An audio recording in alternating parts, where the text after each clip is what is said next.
Hi, get ready for a sketchbook for all seasons.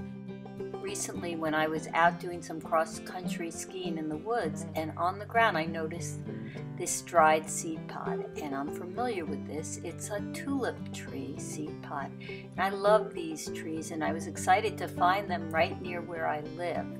So after looking down, I looked up, and there, sure enough, was a whole grove of these tulip trees that I love to draw. Once you've got your subject and you've collected the branches of the season, you'll observe and start to draw. You'll do some research, do some comparisons, and include these in your notes.